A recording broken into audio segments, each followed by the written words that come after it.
கர்த்தருடைய பரிசுத்த நாமத்திற்கு மகிமை உண்டாவதாக. தேவன் அருளிய அப்ப மினிஸ்ட்ரி மூலமாக உங்களோடு தொடர்பு கொள்வதிலும் இந்த மகிழ்ச்சி அடைகிறோம். இன்றைக்கும் இந்த நாளிலும் தேவன் நமக்கு கொடுக்கிற வார்த்தை நீதிமொழிகள் 10ஆம் அதிகாரம் 19ஆம் வசனம். சொற்களின் மிகுதியில் பாவம் இல்லாமற் போகாது, தன் உதடுகளை அடக்குகிறவனோ புத்திமான். ஹல்லேலூயா. கிறிஸ்துவுக்குள் பிரியமானவர்களே, கர்த்தருடைய வார்த்தை சொல்லுகிறது, சொற்களின் மிகுதியில் பாவம் இல்லாமல் போகாது, தன் உதடுகளை அடக்குகிறவனோ புத்திமான் என்று. ஆம் பிரியமானவர்களே, நம்முடைய வாழ்க்கையிலே தேவையில்லாத வார்த்தைகளை பேசும்போது, வீண் வார்த்தைகளை பேசும்போது பாவம் வருகிறது. நம்முடைய உதடுகளை நாம் அடக்க வேண்டும். ஒவ்வொரு நாளும் தேவனுக்கு பிரியமுள்ள வார்த்தைகளை பேச வேண்டும், நன்மை தருகிற வார்த்தைகளை பேச வேண்டும். தன் உதடுகளை அடக்குகிறவனோ புத்திமான் என்று வேதம் சொல்கிறது. ஆம் பிரியமானவர்களே, இன்றைக்கு நம்முடைய வாழ்க்கையிலே தேவையில்லாத வீண் வார்த்தைகள் பேசுகிறோமா? மற்றவர்களை குறித்து தவறாக பேசுகிறோமா? எல்லாவற்றையும் தேவன் பார்த்து கொண்டு இருக்கிறார். ஒவ்வொரு நாளும் நம்முடைய வாழ்க்கையிலே தேவனுக்கு பிரியமுள்ள ஒரு வாழ்க்கை வாழ அழைக்கப்பட்டு இருக்கிறோம். சொற்களின் மிகுதியில் பாவம் இல்லாமல் போகாது. நாம் யாரிடம் பேசுகிறோம், என்ன பேசுகிறோம், எதை பேசுகிறோம், தேவன் அறிவார். நம்முடைய வாழ்க்கையிலே வீண் வார்த்தைகள் பேசும்போது அநேக பாவங்கள் வருகிறது. பாவம் செய்யும் போது நம்முடைய குடும்பத்திற்கு வருகிற நன்மைகள் தடைபடுகிறது. ஆம்பிரியமானவர்களே, சொற்களின் மிகுதியில் பாவம் இல்லாமல் போகாது. வீணான காரியங்களுக்கு விலகி நம்மை காத்துக்கொள்வோம். ஹல்லேலூயா. தன் உதடுகளை அடக்குகிறவனோ புத்திமான். ஆம்பிரியமானவர்களே, ஒவ்வொரு நாளும் வீணான வார்த்தைகளுக்கு, தேவையில்லாத வார்த்தைகளுக்கு விலக்கி நம்முடைய நாவை காத்துக்கொள்வோம். ஹல்லேலூயா. நாவடக்கமே தேவ பக்தி. நம்முடைய வாழ்க்கையிலே நம் தேவனுக்கு பிரியமுள்ள ஒரு வாழ்க்கை வாழ வேண்டும் என்றால் தேவையில்லாத வீண் வார்த்தைகள் பேசாதபடிக்கு நம்முடைய நாவுக்கு நாம் காவல் போட வேண்டும். தேவன் நம்முடைய நாவை ஆளுகை செய்ய வேண்டும். ஹல்லேலூயா. கர்த்தராய் இயேசு கிறிஸ்து வரும்போது நம்முடைய ஆவி, ஆத்மா, சரீரம் குற்றமற்றதாய் காணப்பட வேண்டும். நாவினாலே வீண் வார்த்தைகள் பேசும்போது நம்முடைய சரீரம் முழுவதும் கரைபடுகிறது. இருளான காரியங்களுக்கு நாம் இடம் கொடுக்கிறோம். கர்த்தருடைய பிள்ளைகள் ஒருபோதும் அப்படிப்பட்ட வாழ்க்கை வாழாதபடிக்கு நம்முடைய நாவினாலே எப்படிப்பட்ட வார்த்தைகள் பேசுகிறோம் என்பதை அறிந்து பேசுவோம்.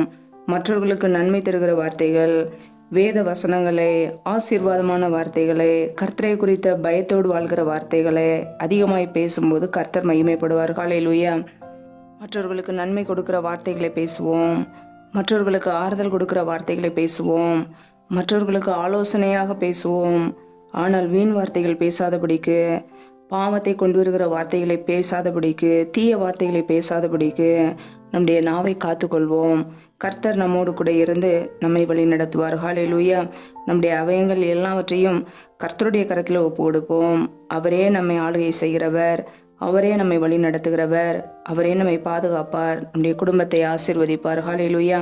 கர்த்தர் தாமே இந்த வார்த்தையின்படி உங்களை ஆசீர்வதிப்பாராக. ஆமேன்.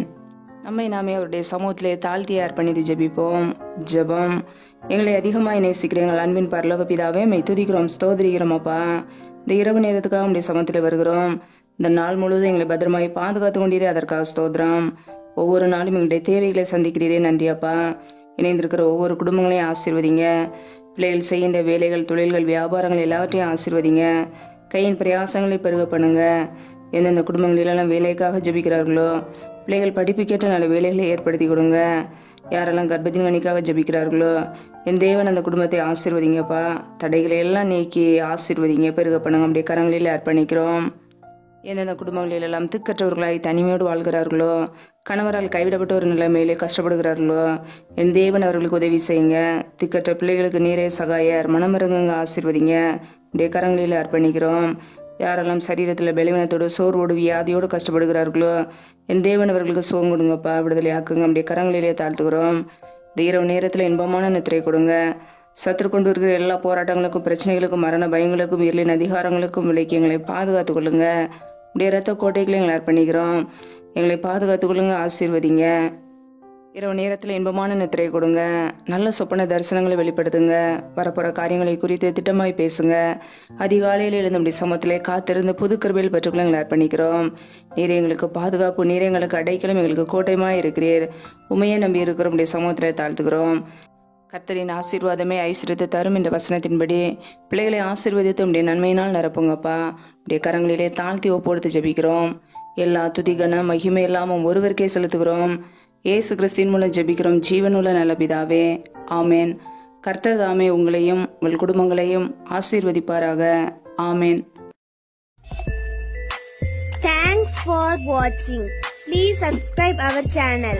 Click the like and share. Click the bell. God bless you.